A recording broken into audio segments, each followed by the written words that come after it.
चलिए बच्चे, तो हम स्टार्ट करते हैं एक्सरसाइज 3.2। ये हमें सॉल्व करनी है सब्स्टिट्यूशन मेथड से। ऑलरेडी कैसे सॉल्व करना है मैंने वीडियो में बता रखा है, उसका लिंक मैं डाल दूंगा। ठीक है, एक बार ब्रीफ में बता देते हैं कि होता क्या है। हमारे पास दो इक्वेशंस दी हुई है, a1x plus b1y plus c1 is equal to 0, ये पहली, और a2x plus b2y plus c2 is equal to 0। हमें करना क्या है, हमें किसी भी वेरिएबल की वैल्यू कोई भी इक्वेशन से पहले निकाल देते हैं। जैसे सपोज कीजिए आपने x की वैल्यू फर्स्ट इक्वेशन का यूज करके निकाल लिया, वो जो आपकी x की वैल्यू आई है उस x की वैल्यू को आप यहां डाल दीजिए, तो आपकी क्या बन जाएगी, एक इक्वेशन बन जाएगी वन वेरिएबल में, उस वो आप इजीली सॉल्व कर पाओगे। ठीक है, या तो आप क्या कर सकते हो कि फर्स्ट इक्वेशन का यूज करके आप y की वैल्यू निकाल लीजिए, और जो आपकी y की वैल्यू आएगी उसको आप यहां डाल दीजिए। ठीक है, दो ऑप्शन हो गए। तीसरा ऑप्शन क्या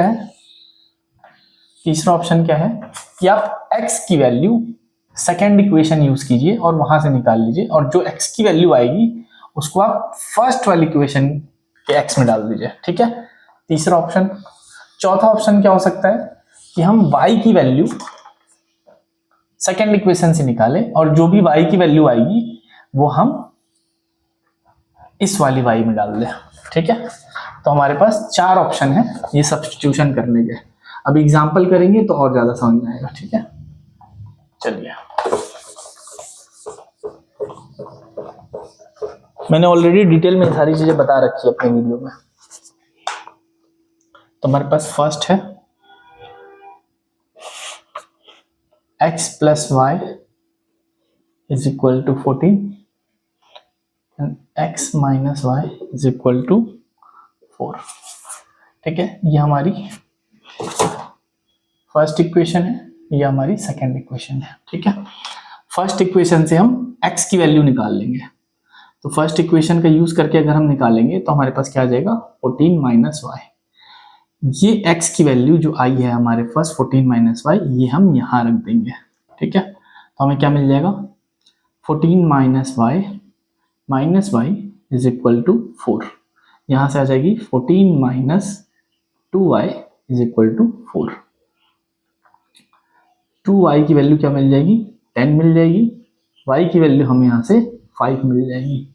ठीक है, ये y की वैल्यू आप यहाँ रख दीजिए या यहाँ रख दीजिए, दोनों से सेम आंसर आएगा। ठीक है, फर्स्ट वाले में रखते हैं x plus 5 is equal to 14, तो हमारे पास x की वैल्यू आ गई 9, तो हमारे पास x की वैल्यू 9 और x की वैल्यू 5। ये आप यहाँ पे रख के चेक कर लीजिए इन दोनों इक्वेशन में। ठीक है, 9 प्लस 5 14, 9 माइनस 5 4। ठीक है, आप चेक जरूर कीजिए। अच्छा, एक चीज और, क्वेश्चन सॉल्व करने से पहले आप a1 a2 b1 b2 और c1 c2 का रेशियो जरूर निकाल लीजिए। जैसे ये वाला जो क्वेश्चन था अभी, x plus y is equal to 14 and x minus y is equal to 4। सबसे पहले तो हम क्या करेंगे, इसको जनरल फॉर्म में लेंगे। ये फर्स्ट इक्वेशन है, ये सेकेंड इक्वेशन है। फर्स्ट इक्वेशन क्या बन जाएगी, x plus y minus 14 is equal to 0 and x minus y is equal to x minus y minus 4 is equal to 0। यहाँ से a1 अपॉन a2 कितना आ जाएगा, 1 आ जाएगा, b1 अपॉन b2 कितना आ जाएगा, माइनस 1 आ जाएगा, और c1 अपॉन c2 कितना आ जाएगा, minus 14 upon minus 4। Minus minus cut गया, यहाँ पे आ गया 7/2। ठीक है, तो a1 upon a2 is not equal to b1 upon b2। तो हमें एक सॉल्यूशन मिलेगा, वो हमने देख लिया। ठीक है, कि क्या था सॉल्यूशन वो। तो आप हर क्वेश्चन को सॉल्व करने से पहले सबसे पहले आप a1 a2 b1 b2 और c1 c2 का रेशियो जरूर निकाल दीजिए, क्योंकि कई बार क्या होगा, आपको पैरेलल लाइंस की इक्वेशन दी गई और उसमें कोई सॉल्यूशन नहीं मिलेगा। ठीक है, दूसरा क्वेश्चन है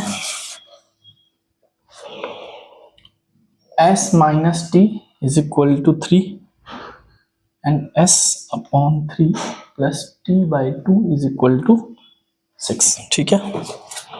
चलिए यहां से भी हम क्या करेंगे, फर्स्ट इक्वेशन से s की वैल्यू निकाल लेंगे। s की वैल्यू होगी 3 + t, ये s की वैल्यू आप यहां डाल दीजिए, ठीक है। तो आपके पास क्या बन जाएगा, 3 + t upon 3 plus t/2 is equal to 6। आप इसको सॉल्व कर लीजिए, ये आ जाएगा 6 2 3 + t plus 3t is equal to 6, ठीक है। इसको आप सॉल्व कर लीजिए, 6 + 2t plus 3t upon 6 is equal to 6। ये क्या बन गया बच्चों, 6 + 5t upon 6 is equal to 6। Cross multiplication कर लीजिए, क्या आ जाएगा, 6 + 5t इज इक्वल टू 36। यहाँ से 5t की वैल्यू आ गई बच्चों 30, t की वैल्यू आ गई 6। ये t की वैल्यू आप यहाँ डाल दीजिए या यहाँ डाल दीजिए, दोनों जगह से सेम आंसर आ जाएगा। हम लोग फर्स्ट वाले क्वेश्चन में डाल देते हैं। s - 6 is equal to 3, s की वैल्यू आ गई 9, मतलब s की वैल्यू हमारी 9 है और t की वैल्यू 6 है, ठीक है। ये आप चेक कर सकते हो। यहाँ पे भी हम लोग सबसे पहले हमें क्या करना चाहिए था, हमें a1 अपॉन a2 की वैल्यू निकालनी चाहिए थी, b1 अपॉन b2 की और c1 अपॉन c2 की वैल्यू। तो सबसे पहले ये रेशियो निकालने के लिए आपको इन दोनों इक्वेशंस को जनरल फॉर्म में लेके आना पड़ेगा, ठीक है। तो फर्स्ट वाली इक्वेशन को अगर आप जनरल फॉर्म में लेके आते हो तो आपका क्या बन जाएगा, s - t - 3 is equal to 0, और दूसरी वाली इक्वेशन क्या बन जाएगी, s/3 plus t/2 -6 is equal to 0, ठीक है। तो a1 अपॉन a2 का रेशियो कितना हो जाएगा बच्चों, 1/1/3, ये हो जाएगा 3, ठीक है। सेकेंड वाला क्या बन जाएगा, -1/1/2, तो ये हो जाएगा आपका -2, ठीक है। c1 अपॉन c2 क्या हो जाएगा, -3/6, ये हो जाएगा बच्चों 1/2। तो अब देखिए a1 अपॉन a2 की जो वैल्यू है b1 अपॉन b2 के बराबर नहीं है, इसका मतलब हमें एक सॉल्यूशन मिलेगा, ठीक है। हमने चेक कर लिया, ठीक है।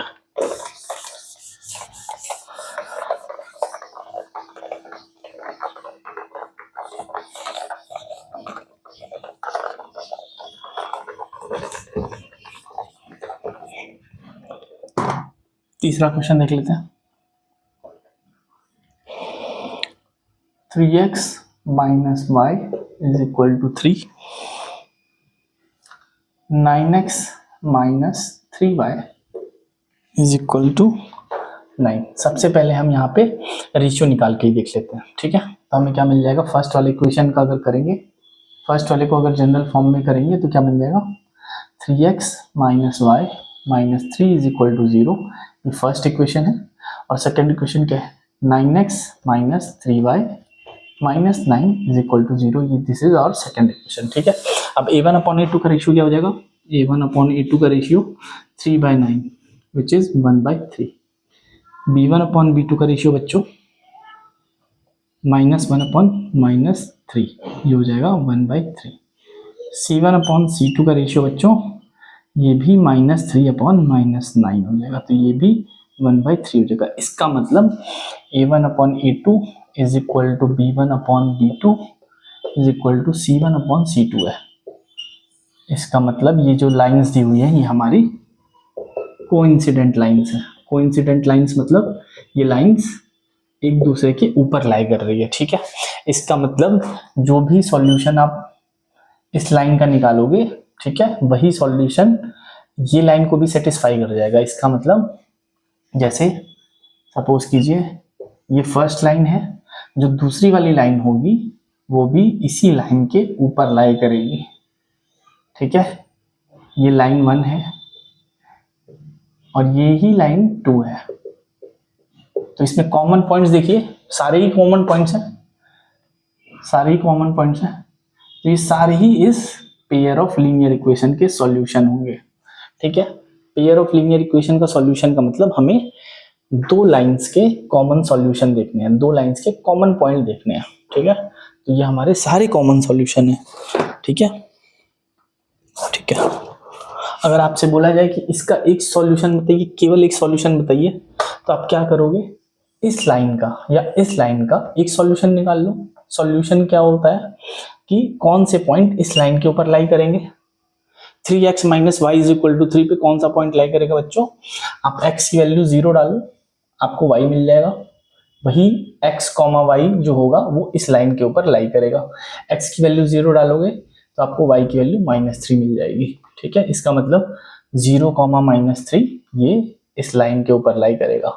इसका मतलब वो पॉइंट इस लाइन के ऊपर भी लाई करेगा, और वही इन दोनों लीनियर इक्वेशंस का सॉल्यूशन हो जाएगा। ठीक है, ठीक है, आप 1 डाल के देखो, 1 डालोगे तो यहां से y की वैल्यू 0 मिलेगी। इसका मतलब इसका सॉल्यूशन 1,0 भी होगा।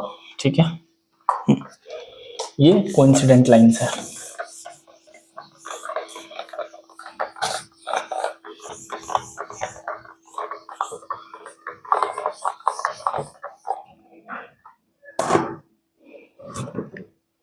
फोर्थ है 0.2x plus 0.3y is equal to 1.3, 0.4x plus 0.5y is equal to 2.3। सबसे पहले तो बच्चों मुझे डेसिमल देख के थोड़ा सा गंदा लग रहा है। ठीक है, खराब लग रहा है मुझे कि यार ये सॉल्व कैसे करेंगे। ठीक है, तो अपनी परेशानी दूर करने के लिए हम, ये इक्वेशन 1 है और ये इक्वेशन 2 है, हम क्या कर सकते हैं, अगर कोई equation a is equal to b के फॉर्म में दी है तो इसको दोनों साइड अगर सेम नंबर से मल्टीप्लाई करते हैं तो उस इक्वेशन पे कोई फर्क नहीं पड़ेगा।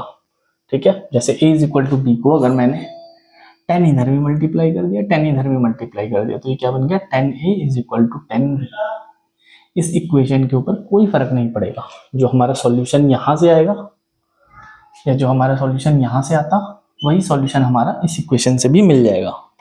ठीक है, तो हम क्या करेंगे, डेसिमल हटाने के लिए अपनी फर्स्ट और सेकंड इक्वेशंस दोनों को 10 से मल्टीप्लाई कर देंगे। ठीक है, इस इक्वेशन को भी 10 से मल्टीप्लाई कर दिया और इस इक्वेशन को भी हमने 10 से मल्टीप्लाई कर दिया।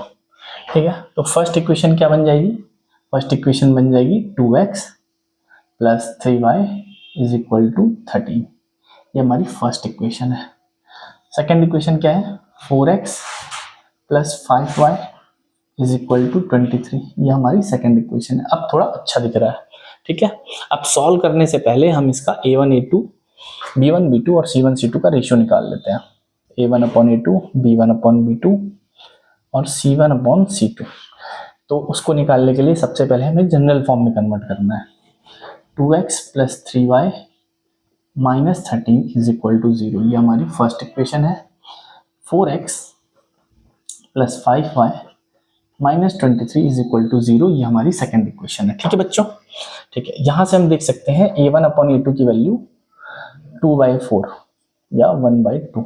ठीक है, b1 अपॉन b2 की वैल्यू 3/5, c1 अपॉन c2 की वैल्यू माइनस 13 अपॉन माइनस 23, ये माइनस माइनस कट जाएगा तो 13 अपॉन 23 आ जाएगा। इसका मतलब a1 अपॉन a2 ये जो वैल्यू होगी बच्चों, ये b1 अपॉन b2 के बराबर नहीं है। इसका मतलब हमें एक सॉल्यूशन मिलेगा, ये हमें एक कॉमन पॉइंट मिलेगा जो इन दोनों लाइंस के ऊपर लाई करेगा। ठीक है, चलिए अब इसको सॉल्व कर लेते हैं। सॉल्व हमें सब्स्टिट्यूशन मेथड से करना है। ठीक है, तो हम लोग क्या करेंगे, हम लोग ये सब हटा देते हैं, इसकी जरूरत नहीं है। ठीक है, ये हमारी फर्स्ट इक्वेशन है, ये हमारी ये दूसरी वैल्यू है। ठीक है, फर्स्ट इक्वेशन से हम x की वैल्यू निकाल लेते हैं, या चलिए इस बार y की वैल्यू निकाल लेते हैं। ठीक है, तो 3y की वैल्यू आ गई 13 माइनस 2x, y की वैल्यू आ गई 13 माइनस 2x अपॉन 3। ठीक है, ये जो y है इसकी वैल्यू हम यहाँ रख देंगे। ठीक है, तो हमें क्या मिल जाएगा, 4x प्लस 5 इंटू जो भी y की वैल्यू है, ये y की वैल्यू है 13 minus 2x upon 3 is equal to 23। इसको हम सॉल्व कर लेंगे, तो ये बन जाएगा हमारा 4x प्लस 13 5 जा 65 minus 10x upon 3 is equal to 23। 3 LCM ले लेंगे, यहाँ पे आ जाएगा 12x plus 65 minus 10x is equal to 23। 12x minus 10x 2x plus 65 upon 3 is equal to 23। Cross multiply कर लीजिए, आप क्या मिलेगा, ये 6 है,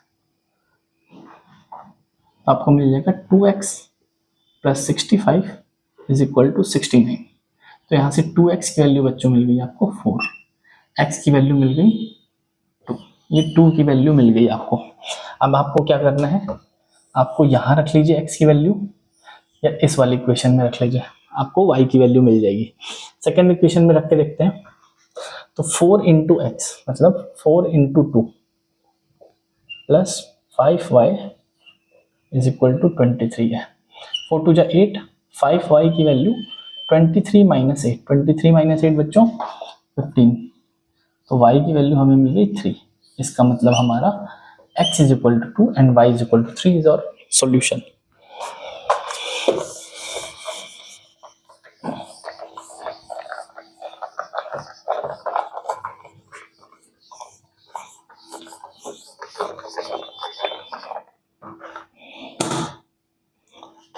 फिफ्थ क्वेश्चन है √2x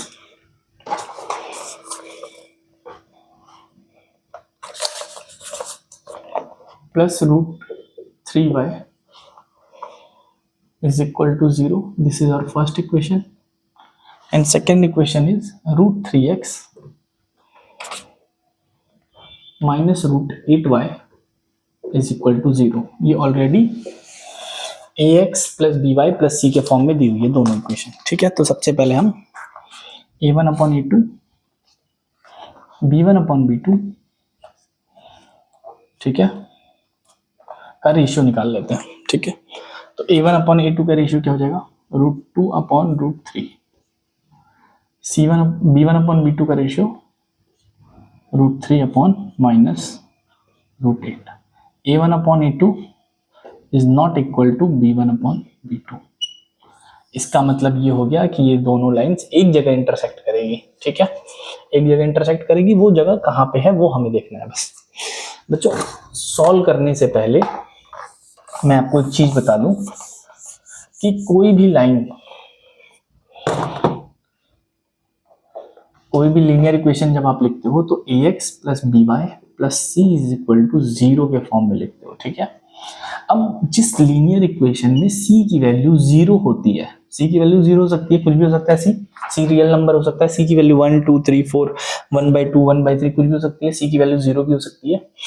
जिस इक्वेशन में c की वैल्यू 0 होगी वो लीनियर इक्वेशन को अगर आप ग्राफ पे प्लॉट करोगे तो वो जो स्ट्रेट लाइन होगी that will pass through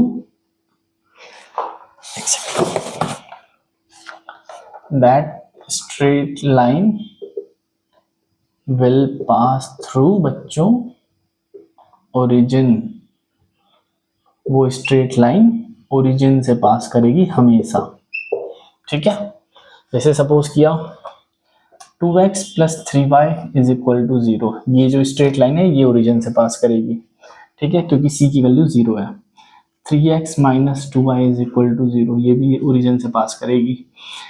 5y plus 2x is equal to 0, ये भी स्ट्रेट लाइन है और ये भी ओरिजिन से पास करेगी, ठीक है, समझ में आ गया, ठीक है।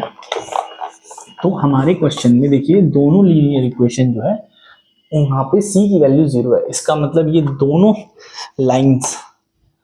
लाइंस ओरिजिन से पास करेगी। और हमने अभी देखा a1 a2 और b1 b2 का रेशियो निकाल के कि ये जो दोनों लाइंस है वो केवल और केवल एक ही जगह मीट करेगी। तो अगर कोई लाइंस ऐसी है जो एक ही जगह मीट कर रही है और जो दोनों लाइन है वो ओरिजिन से पास हो रही है, तो बच्चों देख के बताओ, ये y है और ये x है, तो बच्चों देख के बताओ इनका कॉमन पॉइंट कौन सा है, यही हो गया, ओरिजिन हो गया। इसका मतलब हमारा सॉल्यूशन भी क्या हो जाएगा, x की वैल्यू क्या हो जाएगी 0 और y की वैल्यू 0, मतलब यही दोनों पॉइंट ऐसे होंगे जो ये इन दोनों लाइंस को एक साथ सेटिस्फाई कर रहे होंगे, ठीक है। इसको आप चाहो तो सॉल्व करके सब्स्टिट्यूशन मेथड से देख सकते हो, आंसर सेम आएगा क्योंकि हमने कॉन्सेप्ट पढ़ा है। ठीक है, और मैंने ये सारी चीजें अपने वीडियो में बता रखी है।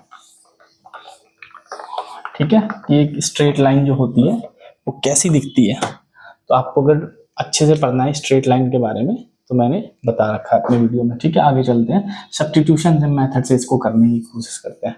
ठीक है, इस बार हम क्या करेंगे, सेकेंड इक्वेशन से x की वैल्यू निकालेंगे। ठीक है, तो √3x की वैल्यू कितनी हो गई, √8y हो गई। यहाँ से x की वैल्यू हमें मिल गई √8y अपॉन √3।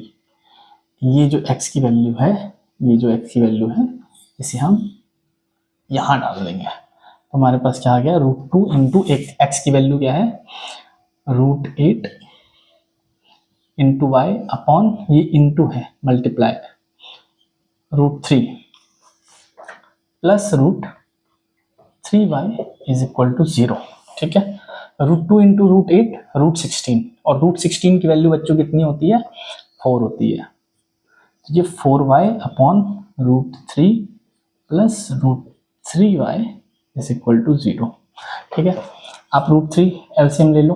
ठीक है, यहाँ पे 1 है, ऊपर है, यहाँ पे आएगा 4y और √3 इंटू √3 3, तो ये हो जाएगा 3y इज इक्वल टू 0।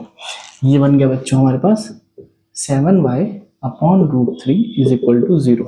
ठीक है, यहाँ से हमारे पास 7y की वैल्यू 0 आ गई, मतलब y की वैल्यू 0 मिल गई। अब ये आप फर्स्ट इक्वेशन या सेकंड इक्वेशन कहीं भी रखिए, आपको x की वैल्यू मिल जाएगी। तो फर्स्ट इक्वेशन में रख के देखते हैं, √2x plus √3 into 0, 0 is equal to 0, यहाँ से भी आपको x की वैल्यू 0 मिलेगी। ठीक है, तो आपने देख लिया x की वैल्यू 0 और y की वैल्यू 0 मिल रही है, जो हमने बिना सॉल्व किए बता दिया था।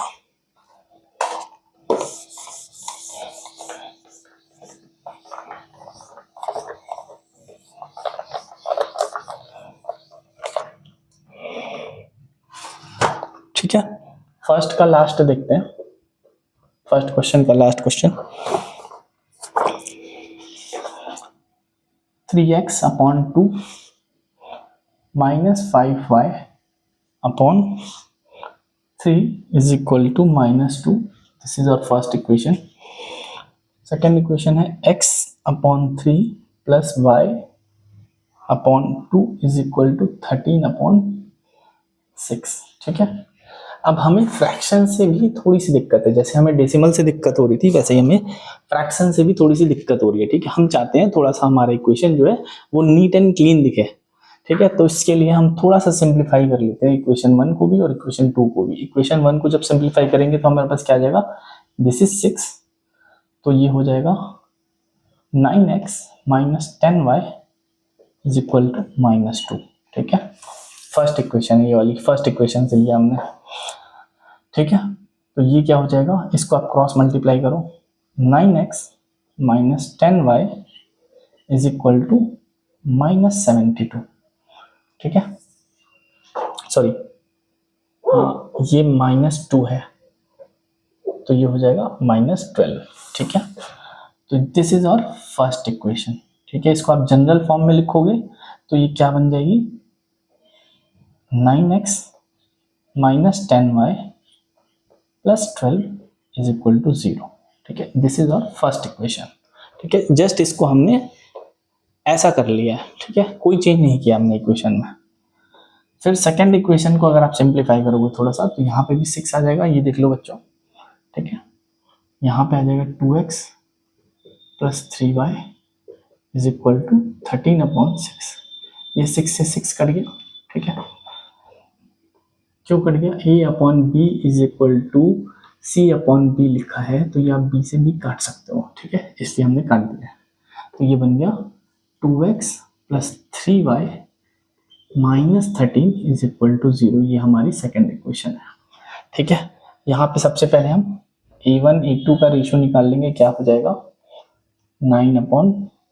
ठीक है, b1 b2 का अगर हम रेशियो निकालेंगे तो हमारे पास है -10/+3।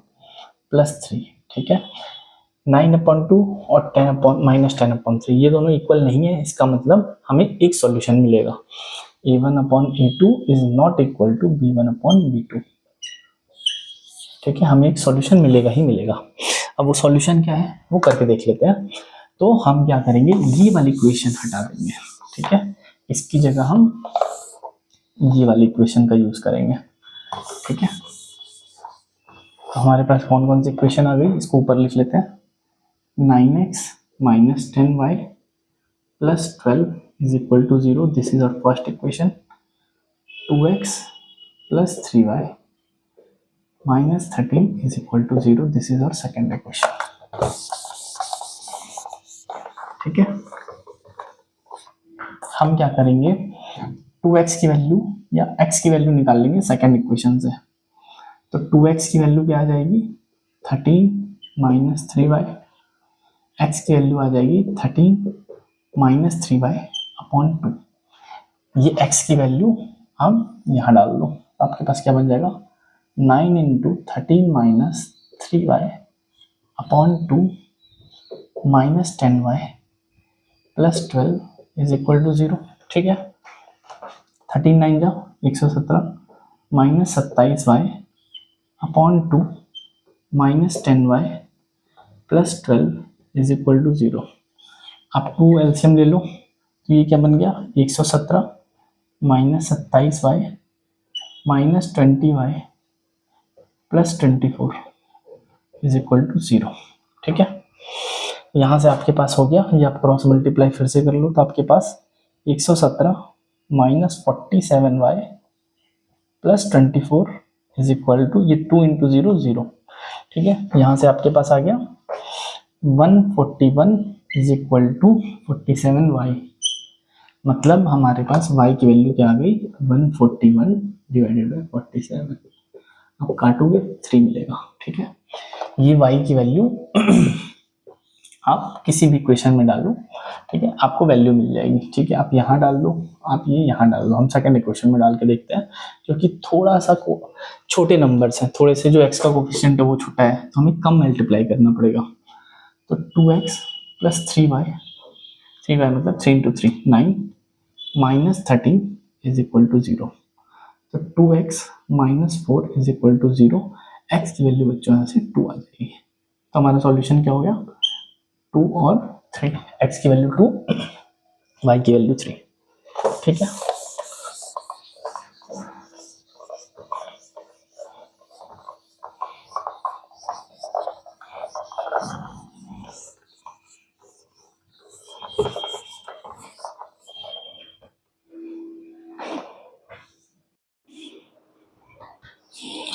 चलिए अब हम सेकंड क्वेश्चन देख लेते हैं। ठीक है, सेकंड क्वेश्चन में हमसे बोल रखा है कि हमको सॉल्व करना है 2x plus 3y is equal to 11, ये हमारी फर्स्ट इक्वेशन है, और सेकंड इक्वेशन है 2x minus 4y is equal to minus 24। बच्चों सबसे पहले मैंने बताया था कि आप रेशियो निकाल के जरूर देख लीजिए कि कहीं आपको क्वेश्चन कंफ्यूज करने की तो कोशिश नहीं कर रहा है। b1 upon b2 c1 upon c2। ठीक है, तो रेशियो निकालने के लिए हम इसको जनरल फॉर्म में लिख लेंगे, 2x plus 3y minus 11 is equal to 0, this is our first equation, and 2x minus 4y plus 24 is equal to 0। बच्चों ये आप मन में भी कर सकते हो, c की वैल्यू, बेसिकली हम इसको जनरल फॉर्म में इसलिए कर रहे हैं, c की वैल्यू आपको अच्छे से दिख जाए। ठीक है, आप मन में भी करके निकाल सकते हो उसकी वैल्यू। ठीक है, तो हमारे पास a1 अपॉन a2 की वैल्यू आ गई 2/2 1, b1 अपॉन b2 की वैल्यू 3 अपॉन माइनस 4 मतलब माइनस 3/4, और c1 अपॉन c2 की वैल्यू आ गई आपके पास माइनस 11 अपॉन 24। तो ये आप देखो a1 अपॉन a2 की वैल्यू b1 अपॉन b2 के बराबर नहीं है, इसका मतलब हमें एक सॉल्यूशन मिलेगा बच्चों, हमें एक सॉल्यूशन मिलेगा। ठीक है, तो आप चाहे ये हटा दो या ये हटा दो, कोई फर्क नहीं पड़ेगा उससे। ठीक है, हम इसको सब्स्टिट्यूशन मेथड से सॉल्व करके देखते हैं। ठीक है, तो फर्स्ट इक्वेशन से हम 2x की वैल्यू निकाल लें। अच्छा बच्चों एक बात बताओ कि आपको 2x की वैल्यू, यहाँ पे 2x लिखा हुआ है, यहाँ पे भी 2x लिखा हुआ है, तो क्या आपको फर्स्ट इक्वेशन से x की वैल्यू निकालने की जरूरत है? क्योंकि आप यहाँ पे x डालोगे, ठीक है, और वो x 2 से मल्टीप्लाई होगा, ठीक है। तो बात वही हो गई कि आप यहीं से 2x की वैल्यू निकाल लो, फर्स्ट इक्वेशन से ही 2x की वैल्यू निकाल दो और उस पूरी 2x की वैल्यू इस वाली 2x की वैल्यू के बराबर कर दो, ठीक है। तो फर्स्ट इक्वेशन से हम 2x की वैल्यू निकाल लेते हैं, तो 2x की वैल्यू हमें फर्स्ट इक्वेशन से मिल जाएगी 11 माइनस 3y, ठीक है। अब हम ये 2x की वैल्यू सेकेंड वाले 2x की जगह रख देंगे, तो हमारे पास क्या मिल जाएगा 11 minus 3y minus 4y plus 24 is equal to 0। ये 11 plus 24 35 minus 7y is equal to 0। यहाँ से हमारे पास y की वैल्यू 5 मिल जाएगी बच्चों, ठीक है। ये y की वैल्यू 5 आप किसी भी इक्वेशन में रख दो, हम फर्स्ट इक्वेशन में रख के देखते हैं, ठीक है। तो 2x plus 3 into 5 15 is equal to 11, ठीक है। तो 2x की वैल्यू 11 माइनस 15 माइनस 4, x की वैल्यू हमारे पास -2 आ गई, ठीक है। तो हमने इन दोनों इक्वेशन को सॉल्व करके देखा तो हमारे पास x की वैल्यू -2 और y की वैल्यू 5 आ गई। अब जो दूसरा पार्ट कह रहा है, जो दूसरा पार्ट दिया हुआ है उसमें कह रहा है कि हमें y is equal to mx plus 3 में m की वैल्यू निकालनी है। अब m की वैल्यू निकालनी है, अब ये क्वेश्चन थोड़ा सा कंफ्यूजिंग है, या हम कहें तो क्वेश्चन गलत है, ठीक है। क्वेश्चन इसने गलत दे रखा है और पूरा आपसे क्वेश्चन पूछा नहीं है, ठीक है। तो हम इसको एक बार क्वेश्चन को ही रिफ्रेश करके देखते हैं कि क्या क्वेश्चन का कोई सेंस हम निकाल सकते हैं, ठीक है। तो क्वेश्चन ऐसा हो सकता था कि हमारे पास ये दोनों लाइंस दी हुई हैं, ठीक है। ये दोनों लाइंस जब इंटरसेक्ट कर रही है तो कहाँ मीट कर रही है, -2,5 पे मीट कर रही है। ये हमने x की वैल्यू और y की वैल्यू निकाल के देखा है, ठीक है। -2,5 कहाँ होता है बच्चों, -2,5 यहाँ होता है, कहीं यहाँ होता है, हमें नहीं पता, हमने एग्जैक्ट नहीं बनाया -2,5 सब, क्योंकि ये सेकेंड क्वाड्रेंट में ही होगा, ये इतना हमें पता है, ठीक है। तो मान लेते हैं एक लाइन है ये और ये जो दूसरी लाइन है वो ये है, ठीक है।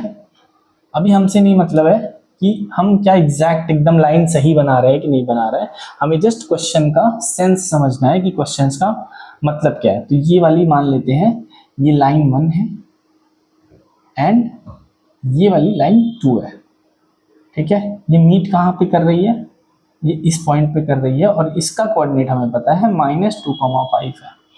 अब आपसे क्वेश्चन ने बोला है कि m की वैल्यू फाइंड करो for y is equal to mx plus 3।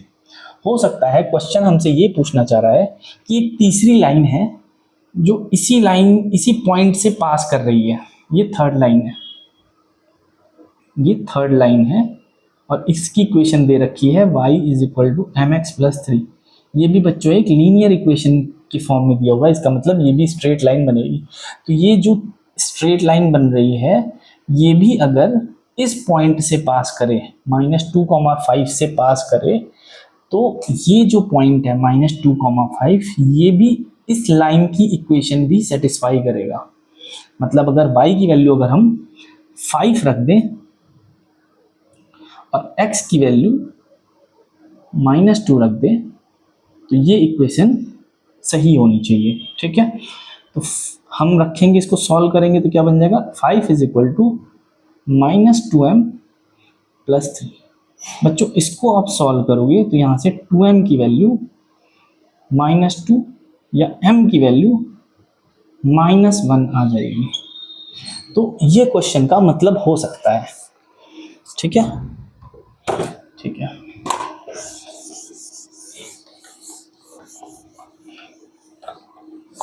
क्योंकि आपको सॉल्व करने के लिए पहले बोला, ठीक है, इंटरसेक्शन पॉइंट आ गया, उसके बाद वाला क्वेश्चन पूछा है, इसका मतलब हो सकता है कि क्वेश्चन का मतलब वही हो, बट क्वेश्चन में सही से लिखा नहीं था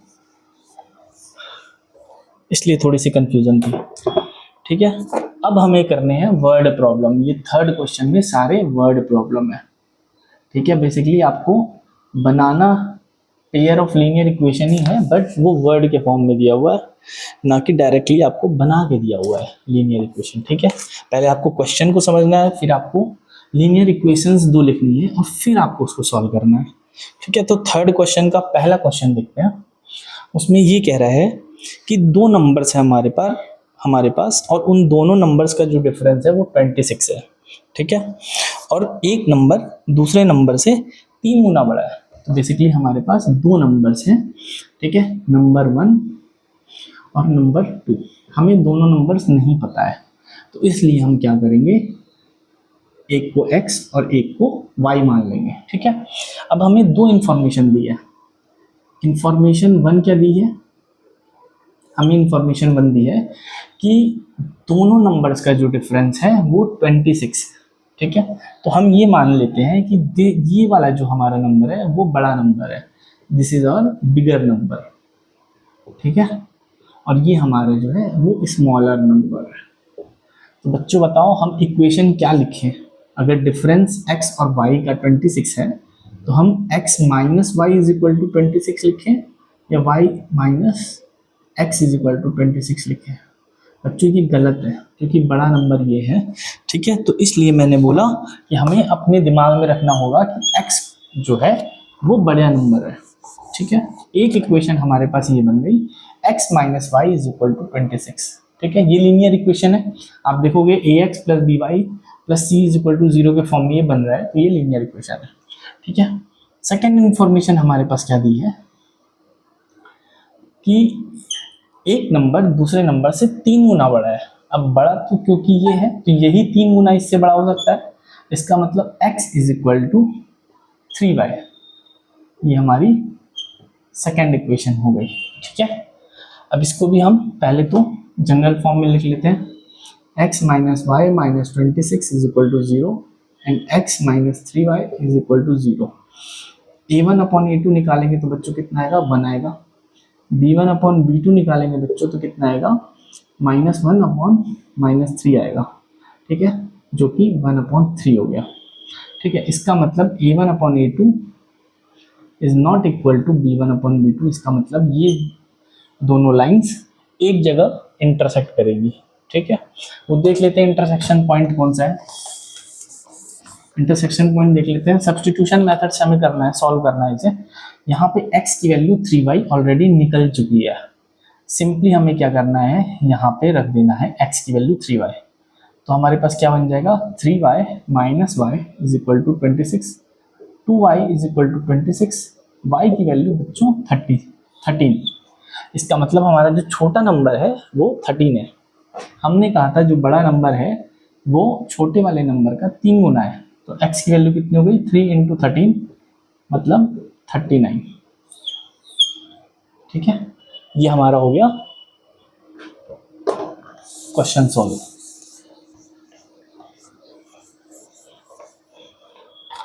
ठीक है। सेकंड क्वेश्चन देखते हैं।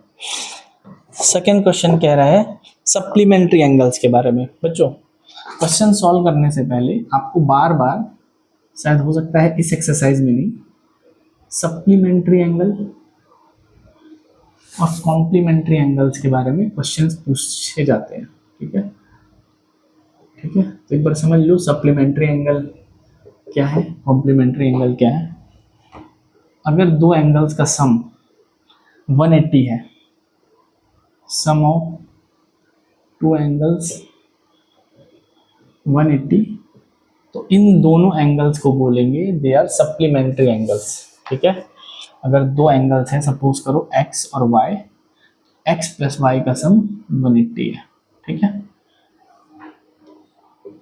इसे सपोज करो ये एक लाइन है, ठीक है, यहाँ पे ऐसा बना दिया है, ये एक स्ट्रेट लाइन है, ठीक है, ये स्ट्रेट लाइन है,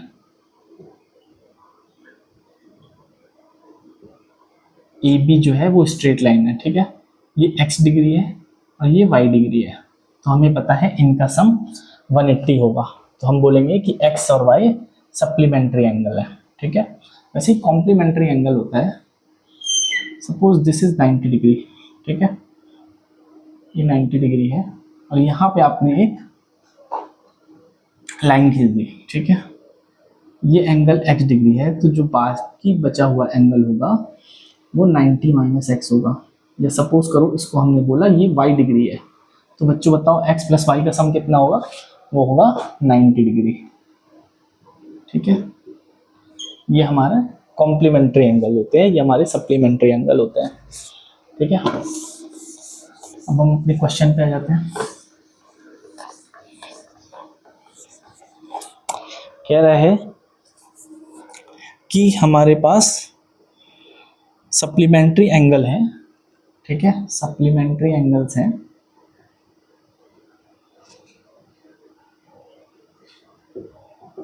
मान लेते हैं x और y है सप्लीमेंट्री एंगल। ठीक है, तो x प्लस वाई का पहली बात तो सम कितना होगा, 180 होगा। ठीक है, दिस इज इंफॉर्मेशन 1, इसको हम लिख सकते हैं इंफॉर्मेशन 1।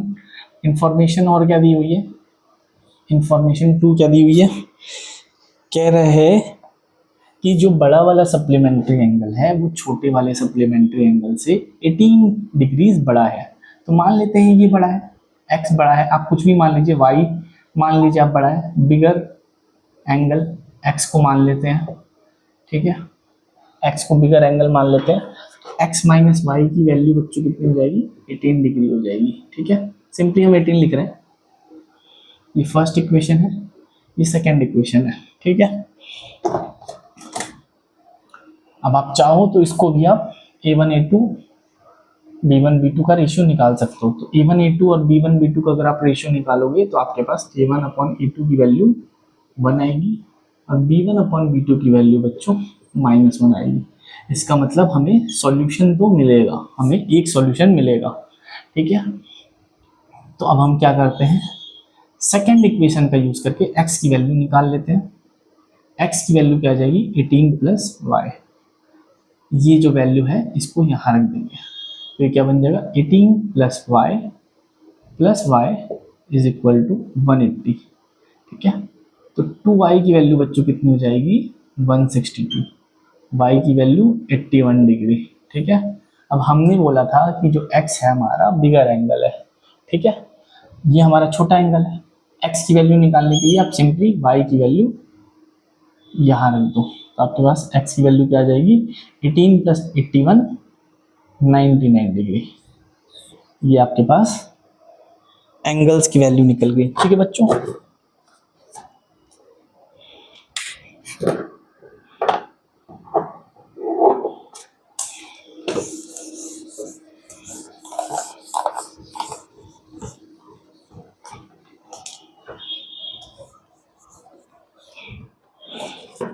अगला क्वेश्चन करते हैं। कह रहा है एक क्रिकेट कोच है, वो 2 बार शॉप पे गई और दोनों बार उसने अलग अलग कॉम्बिनेशन में आइटम खरीदे। एक बार 7 बैट और 6 बॉल खरीदे।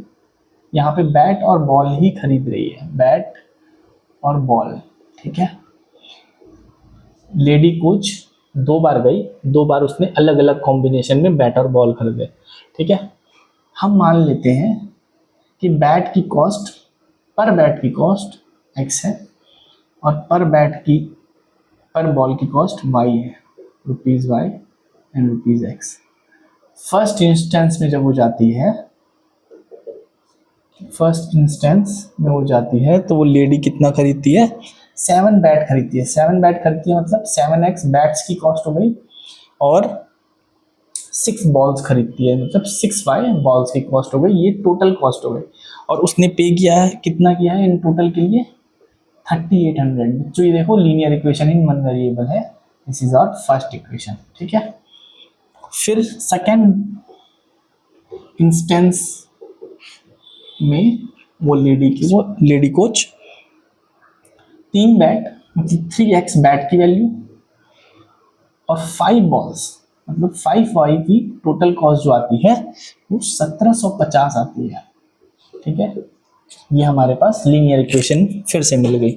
ठीक है, हम चेक करना चाहें तो a1 अपॉन a2 की वैल्यू कितनी आ जाएगी, 7/3। b1 अपॉन b2 की वैल्यू बच्चों कितनी आ जाएगी, 6/5। a1 upon a2 b1 upon b2 equal नहीं है, इसका मतलब हमें सॉल्यूशन मिलेगा। ठीक है, आप ये जरूर चेक कर लेना, हर क्वेश्चन से पहले 2 सेकंड का टाइम लगता है, आप चेक कर लीजिएगा जरूर। ठीक है, अब हम इसको सॉल्व करते हैं। ठीक है, सब्स्टिट्यूशन मेथड से सॉल्व करते हैं। हम क्या करेंगे, 3x की वैल्यू सेकंड इक्वेशन से निकाल लेंगे।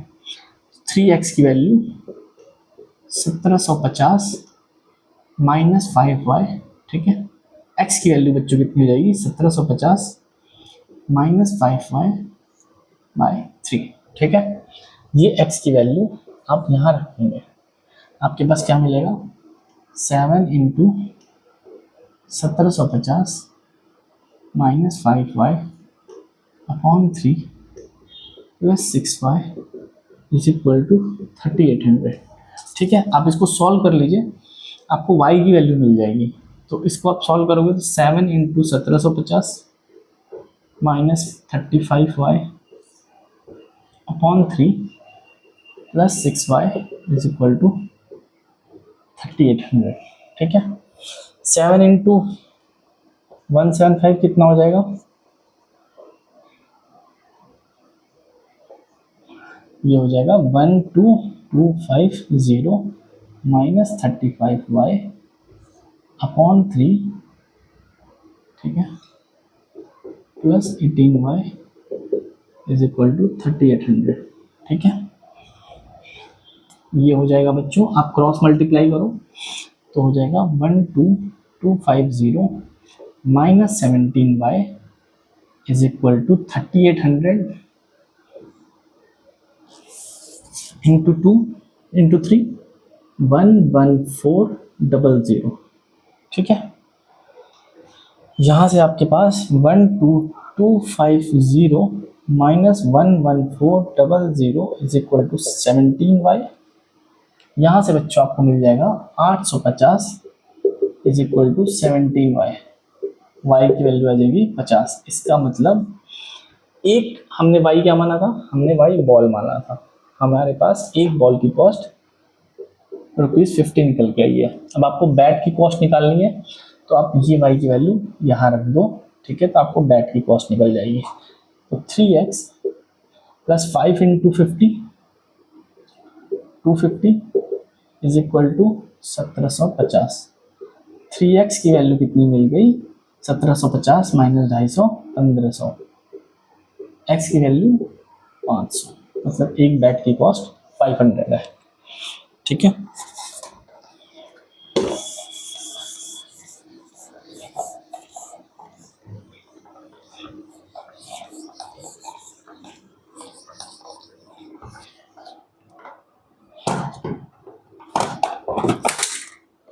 अगला क्वेश्चन देखते हैं।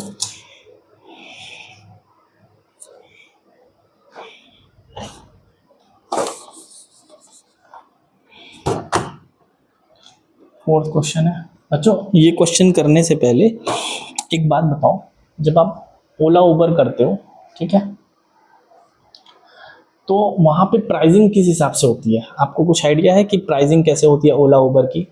या आपने ऐड देखा होगा ओला उबर का कि हमारी जो राइड्स हैं वो 7 रुपीज़ पर किलोमीटर है या 8 रुपये पर किलोमीटर है, ठीक है, यही देखा होगा।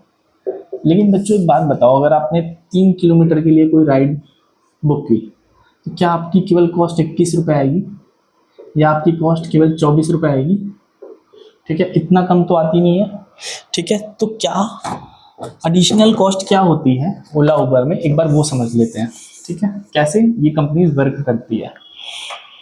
बच्चों ये जो कंपनीज आपसे चार्ज करती है, जो ये फेयर आपसे चार्ज करती है, इसमें दो चीज़ें होती है। एक तो होता है फिक्स्ड चार्ज। फिक्स्ड चार्ज क्या होता है बच्चों कि आपकी गाड़ी भले ही 1 किलोमीटर चले, भले ही 2 किलोमीटर चले, भले ही 50 किलोमीटर चले, आपको कुछ फिक्स्ड अमाउंट आपको देना होता है, ठीक है। वो 50 रुपये भी हो सकता है, वो 100 रुपये भी हो सकता है, वो 150 रुपये भी हो सकता है, वो डिपेंड करता है कंपनी आपसे कितना फिक्स्ड चार्ज ले रही है, ठीक है। तो ये तो हो गया फिक्स्ड चार्ज।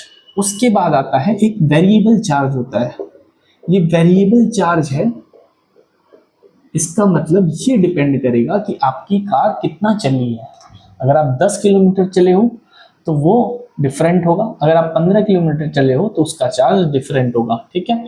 ये अमाउंट फिक्स होगा, इतना आपको देना ही देना है। सपोज करो आप यहाँ पे 1 किलोमीटर चले तो उसके हिसाब से ये वैल्यू होगी, आप 2 किलोमीटर चले तो उसके हिसाब से वेरिएबल चार्ज कुछ और होगा। बट 1 किलोमीटर और 2 किलोमीटर दोनों के लिए कुछ ना कुछ फिक्स्ड चार्ज होगा, ये फिक्स होगा। किलोमीटर के लिए भी सेम फिक्स चार्ज होगा, 2 किलोमीटर के लिए भी सेम फिक्स चार्ज होगा। ठीक है, ठीक है। तो हमारे क्वेश्चन में क्या है बच्चों कि सेम मेथड पे ये कंपनी भी है ओला उबर की तरह, और ये फिक्स्ड चार्ज कुछ ले रही है, कुछ फिक्स्ड चार्ज ये कस्टमर से लेती है और कुछ वेरिएबल चार्ज है। वेरिएबल चार्ज कैसे है? वेरिएबल चार्ज बच्चों है कि पर किलोमीटर के हिसाब से हम मान लेते हैं कि ये कंपनी वाई रुपीज़ आपसे लेती है पर किलोमीटर का। मतलब अगर आप 2 किलोमीटर चले तो आपसे 2y रुपीज़ लेगी, अगर आप 3 किलोमीटर चले तो आपसे 3y रुपीज़ लेगी। ठीक है, वेरिएबल चार्ज के रूप में। और फिक्स्ड चार्ज वो कितना लेगी? मान लेते हैं x अमाउंट लेगी। ठीक है, रुपीज़ x लेगी आपसे फिक्स्ड अमाउंट। तो सपोज कीजिए अगर आप 1 किलोमीटर चल रहे हो तो आपसे x plus y into 1 kilometre है तो y इंटू 1 हो जाएगा, y हो जाएगा। अगर आप 2 किलोमीटर चल रहे हो तो आपसे पहले तो फिक्स चार्ज लेगी, और क्योंकि आप 2 किलोमीटर चले हो तो आपसे 2y चार्ज लेगी, ये 2y हो गया। वैसे अगर आप 3 किलोमीटर चले हो तो आपसे x फिक्स चार्ज और 3 किलोमीटर के हिसाब से वेरिएबल चार्ज कितना हो गया? 3y। ठीक है, ये इतना लेगी। तो ऐसे ऐसे जैसे जैसे आपका किलोमीटर बढ़ेगा, 10 किलोमीटर के लिए आपसे कितना लेगी? x fix charge plus 10 into y variable charge, ये आपसे टोटल अमाउंट इतना लेगी 10 किलोमीटर के लिए। ठीक है, हमारा क्वेश्चन क्या कहता है बच्चों कि फर्स्ट इंफॉर्मेशन क्या हमें मिल रही है कि 10 किलोमीटर के लिए 105 रुपये लग रहा है। तो अगर 10 किलोमीटर चलती है तो x रुपीज़ तो फिक्स चार्ज लगा, और 10 किलोमीटर अगर चली तो y वेरिएबल चार्ज कितना हो गया? 10y। ठीक है, ये टोटल फेयर किसके बराबर है? 105 के बराबर है। ये हमारी फर्स्ट इक्वेशन है। ठीक है, ये देखिए लीनियर इक्वेशन है। इंफॉर्मेशन 2 में क्या दिया है? इंफॉर्मेशन 2 में दिया है कि अगर आप 15 किलोमीटर चलते हो तो आपको 155 रुपीज़ देने पड़ेंगे। ठीक है, तो उसमें क्या क्या इंक्लूड है? एक तो फिक्स चार्ज इंक्लूड है, और 15 किलोमीटर क्योंकि आप चल रहे हो तो 15 इंटू वाई, 15y, और ये आपको टोटल देना है 155। ठीक है, जहाँ पे हमारे पास 2 वेरिएबल हैं, 2 इक्वेशन है, तो हमारी वैल्यू निकल जाएगी। ठीक है, सब्स्टिट्यूशन मेथड से करेंगे तो फर्स्ट इक्वेशन से x की वैल्यू कितनी आ जाएगी? 105 माइनस 10y। x की वैल्यू कितनी आ गई? x की वैल्यू आ गई हमारे पास 105 माइनस y। ये x की वैल्यू अब हम यहाँ डाल देंगे तो क्या हो जाएगा हमारा? 105 minus 10y plus 15y is equal to 155। ठीक है, ये हो जाएगा 105 plus 5y is equal to 155। 5y की वैल्यू बच्चों 50 हो जाएगी और y की वैल्यू 10 हो जाएगी। y की वैल्यू 10 हो गई। अब आप ये y की वैल्यू यहाँ डाल दो, आपको x की वैल्यू मिल जाएगी। x की इतनी वैल्यू आ गई 105 माइनस 10 इंटू 10 100, मतलब 5 रुपये आपसे फिक्स्ड चार्ज के रूप में ले रही है, और पर किलोमीटर का आपसे 10 रुपये ले रही है। ठीक है, तो अगर आपको 25 किलोमीटर जाना है तो आपको 5 रुपये तो फिक्स्ड चार्ज और 10 किलोमीटर 10 रुपये पर किलोमीटर के हिसाब से 25 किलोमीटर के लिए देना है। तो 25 इंटू 10, ये कितना हो गया? 255 रुपीज़ आपको टोटल देना है फॉर अ 25 किलोमीटर राइड। ठीक है,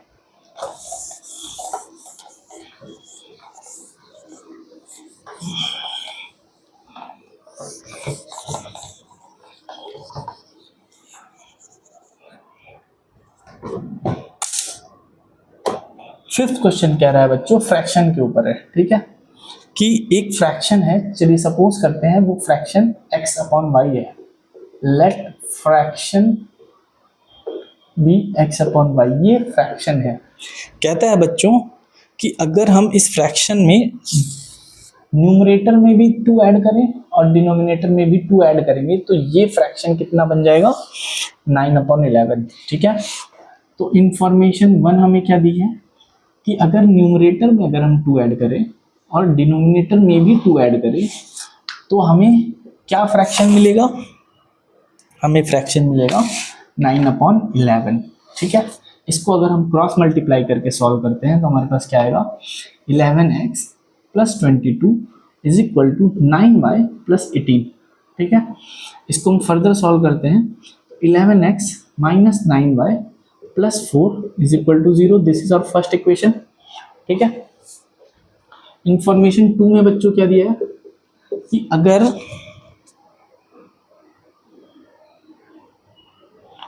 हम 3 ऐड करते हैं दोनों में, 2 की जगह 3 ऐड करते हैं तो ये फ्रैक्शन क्या बन जाएगा? 5/6। x में अगर 3 ऐड किए, न्यूमरेटर में अगर 3 ऐड किए और डिनोमिनेटर में भी 3 ऐड किए तो हमारा फ्रैक्शन क्या बन जाएगा? 5/6। इसको भी क्रॉस मल्टीप्लाई करके सॉल्व कर लेते हैं तो 6x + 18 is equal to 5y + 15। ठीक है, तो ये बन गया 6x - 5y + 3 is equal to 0। This is our second equation. ठीक है, आप चाहो तो a1 a2 upon b1 b2, a1 a2 b1 b2 की वैल्यू निकाल सकते हो। a1 अपॉन a2 की वैल्यू बच्चों कितनी हो जाएगी? 11/6। b1 अपॉन b2 की वैल्यू -9/-5।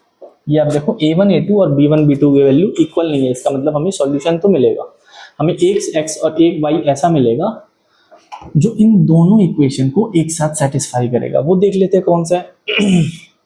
ठीक है, हम फर्स्ट इक्वेशन से y की वैल्यू निकाल लेते हैं तो 11x + 4 is equal to 9y। यहाँ से y की वैल्यू कितनी आ गई? 11x + 4/9। ये वैल्यू हम यहाँ डाल देंगे। ठीक है, 6x - 5, y की वैल्यू कितनी है? 11x + 4/9। ठीक है, +3 इज इक्वल टू 0। इसको सॉल्व कर लेते हैं। 6x - अब 5 अंदर ले जाओ, 55x + 20/9 +3 is equal to 0। 9 LCM ले लो, 54x माइनस, या ब्रैकेट खोलोगे तो ये ऐसा हो जाएगा। ठीक है, minus minus minus plus minus +27 is equal to 0। अब फिर से क्रॉस मल्टीप्लाई कर लो तो ये 9 × 0 0 हो जाएगा और ऊपर क्या बचेगा? केवल एक साइड क्या बचेगा? 54x - 55x -x -20 + 27 + 7 is equal to 0। तो x की वैल्यू बच्चों कितनी आ गई? 7 आ गई। x की वैल्यू 7 आ गई। आप किस इक्वेशन में डालना चाहोगे? आप यहाँ डाल लो। ठीक है, y की वैल्यू कितनी मिल जाएगी? 11 × 7 77 + 4/9। यहाँ से बच्चों आपको y की वैल्यू 9 आ जाएगी। इसका मतलब हमारा फ्रैक्शन क्या था? 7/9। ठीक है, ठीक है बच्चों।